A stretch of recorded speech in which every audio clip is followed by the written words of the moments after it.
بسم اللہ الرحمن الرحیم۔ السلام علیکم محترم بھائیوں اور بہنوں، رسول اللہ صلی اللہ علیہ وآلہ وسلم نے ارشاد فرمایا، اللہ تعالیٰ نے بچہ دنی پر ایک فرشتہ مقرر فرما رکھا ہے، وہ یہ عرض کرتا رہتا ہے، اے میرے رب ابھی یہ نقطہ ہے، اے میرے رب ابھی یہ جمع ہوا خون ہے، اے میرے رب یہ گوشت کا لوتڑا ہے۔ اللہ تعالیٰ سب کچھ جاننے کے باوجود فرشتے سے پوچھتا ہے، اس کے متعلق کیا لکھوں؟ اللہ تعالیٰ بچے کی مختلف شکلیں بناتا رہتا ہے، پھر جب اللہ تعالیٰ اس کو پیدا کرنا چاہتے ہیں تو وہ پوچھتا ہے، اس کے متعلق کیا لکھوں؟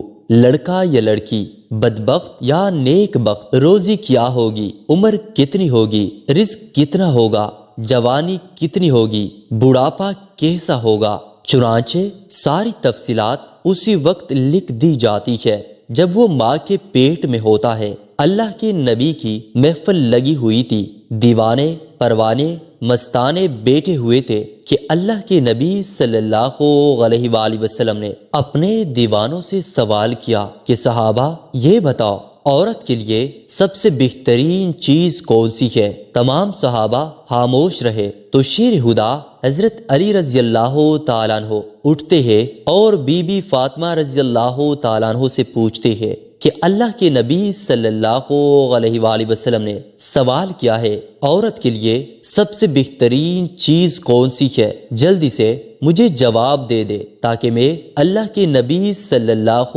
علیہ وآلہ وسلم کو جواب دے سکوں۔ تو حضرت علی رضی اللہ تعالیٰ عنہ وہاں پہنچے، آپ نے عرض کیا، یا رسول اللہ صلی اللہ علیہ وآلہ وسلم، عورت کے لیے سب سے بہترین چیز حیا ہے۔ آپ صلی اللہ علیہ وآلہ وسلم نے فرمایا، جواب کہاں سے پوچھ کے لائے ہو؟ حضرت علی رضی اللہ تعالیٰ عنہ نے فرمایا، میں بی بی فاطمہ رضی اللہ تعالیٰ عنہ سے۔ تو اللہ کے نبی صلی اللہ علیہ وآلہ وسلم نے فرمایا، یقیناً یہ جواب فاطمہ ہی دے سکتی ہے۔ سرور کائنات صلی اللہ علیہ وآلہ وسلم نے فرمایا، جس مسلمان کے 3 بچے انتقال کر جائے، اللہ تعالیٰ ان بچوں پر فضل اور رحمت کرتے ہوئے ان دونوں کو جنت میں داخل فرمائے گا۔ صحابہ کرام علیہم اجمعین نے عرض کی، جس کی 2 بچے فوت ہو جائے، نبی صلی اللہ علیہ وآلہ وسلم نے یہی فرمایا، اس کے لیے بھی یہی اجر ہے۔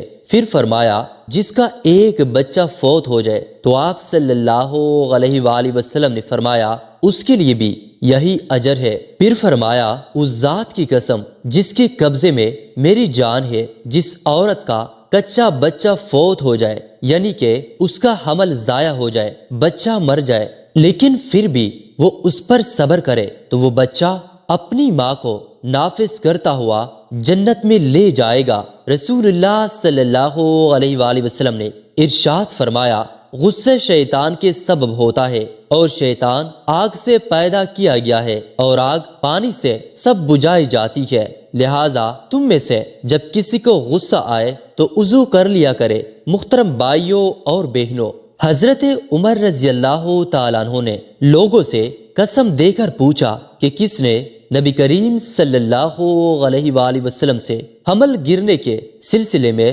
فیصلہ سنا ہے؟ مغیرہ رضی اللہ تعالیٰ عنہ نے کہا کہ میں نے ان حضرت صلی اللہ علیہ وآلہ وسلم سے سنا ہے، آپ نے اس میں ایک غلام یا کنیز دینے کا فیصلہ کیا تھا۔ عمر رضی اللہ تعالیٰ عنہ نے کہا کہ اس پر اپنا کوئی گواہ لاؤ۔ چنانچہ محمد بن مسلمہ رضی اللہ تعالیٰ عنہ نے کہا کہ میں گواہی دیتا ہوں کہ نبی کریم صلی اللہ علیہ وآلہ وسلم نے یہ فیصلہ کیا تھا۔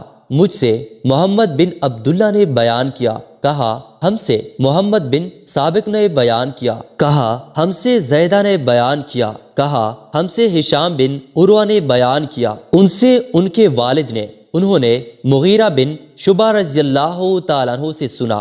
حضرت عمر رضی اللہ تعالیٰ عنہ سے بیان کرتے تھے کہ امیر المؤمنین نے ان سے عورت کے حمل گرا دینے کے خوب بہا کے سلسلے میں ان سے اسی طرح مشورہ کیا تھا۔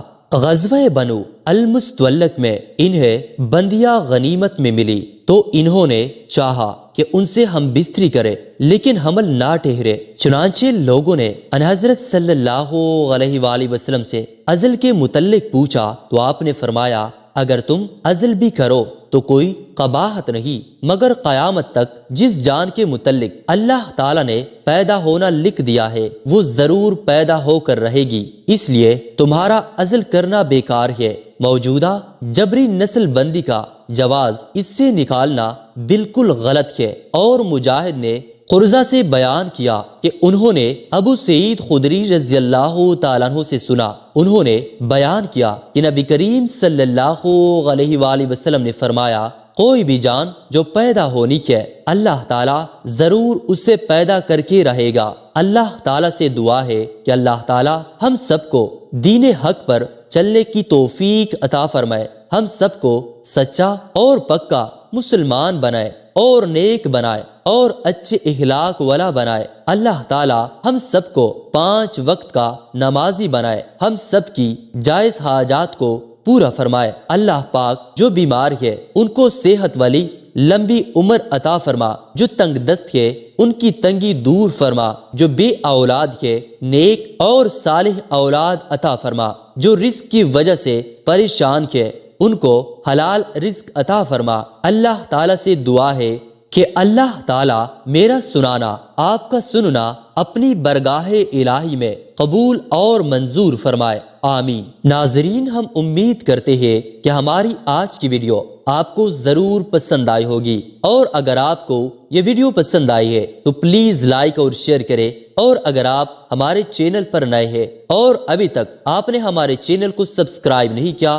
تو پلیز ہمارے چینل کو سبسکرائب کریں اور ساتھ ہی لگے بیل کے بٹن کو بھی دبائیں تاکہ آئندہ آنے والی ہر ویڈیو کا نوٹیفیکیشن آپ کو بر وقت ملتا رہے۔ اللہ تعالی ہم سب کا حامی و ناصر ہو، آمین ثم آمین۔